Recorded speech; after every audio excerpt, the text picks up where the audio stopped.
हाँ तो समीर जी, दूसरी प्रॉपर्टी के पर आती हूँ मैं। तो पहली तो यह है कि हमारा पानी एंटीऑक्सीडेंट होना चाहिए। जो एंटीऑक्सीडेंट होगा वो मीटर से हमें नेगेटिव चार्ज वाली रीडिंग देगा।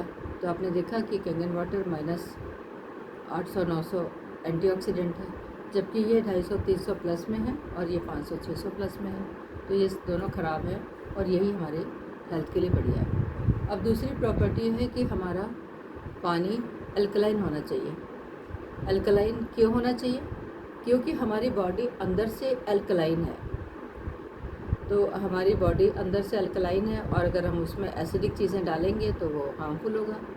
तो इसलिए हमारा खाना पीना, भोजन, फल, फ्रूट सभी कुछ अल्कलाइन होना चाहिए। और सही बात तो यह है कि पहले हम फल अल्कलाइन हुआ करते थे, सब्जियां अल्कलाइन हुआ करती थी, लेकिन अभी इतना ज़्यादा केमिकल का प्रयोग हो रहा है कि उनकी अल्कलाइन नेचर ख़राब हो चुका है। इसीलिए हमारे बॉडी को मिलता नहीं, अल्कलाइन चीज़ें मिलती नहीं हैं और हमारी बॉडी एसिडिक होती जाती है और बीमार होती जाती है। कहते हैं जो एसिडिटी होती है वो समस्त बीमारियों की जड़ होती है। यहाँ तक कि एसिडिटी कैंसर कारक भी होती है, बॉडी में स्टोन बनाती है, कॉन्स्टिपेशन देती है, फैट्स बढ़ाती है और बहुत सारी बीमारियां पैदा करती है। तो वो पूरी लिस्ट है जो मैं आपको भेज दूँगी।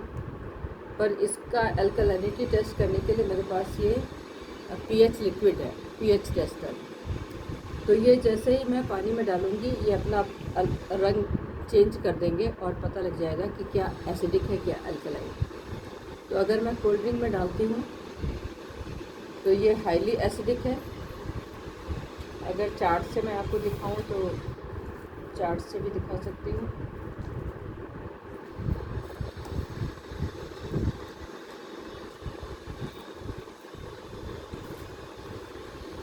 ये चार्ट पेपर कहता है कि 7 से नीचे की सब चीज़ें एसिडिक है। तो आपने देखा कि ये हाईली एसिडिक है। दूसरा फिर हम आते हैं बिसलेरी पर।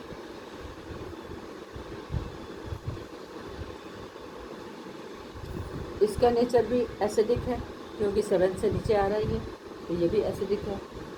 तो जो एसिडिक होगा वो हमारे लिए हार्मफुल होगा। ये है कैंगन वाटर और इसकी नेचर अल्कलाइन है। कहते हैं कि जब अल्कलाइन हम लेंगे और हमारी बॉडी जब अल्कलाइन मोड पर होगी तो डिजीज़ कैन नॉट एग्जिस्ट। और जब एसिडिक चीज़ें हम लेते रहेंगे तो बहुत सारी बीमारियां हमको घेर सकती हैं, जिसमें कैंसर भी है, डायबिटीज़ भी है, अर्थराइटिस भी है, कोलेस्ट्रॉल फॉर्म भी होगा, हाई ब्लड प्रेशर भी हो सकता है, गाउट पेन भी हो सकता है, ओबेसिटी भी हो सकती है और प्री मैच्योर एजिंग भी हो सकती है और भी बहुत कुछ प्रॉब्लम्स हो सकती हैं। तो हमारी ज़रूरत है इस तरह के पानी की, न कि इस तरह की, और ये तो बिल्कुल ही त्याग कर देनी चाहिए। तो इसीलिए हमें अपने पानी को चेंज करने की ज़रूरत है।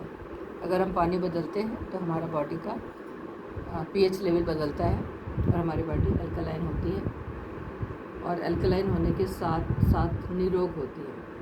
हमारी एजिंग प्रोसेस स्लो होती है।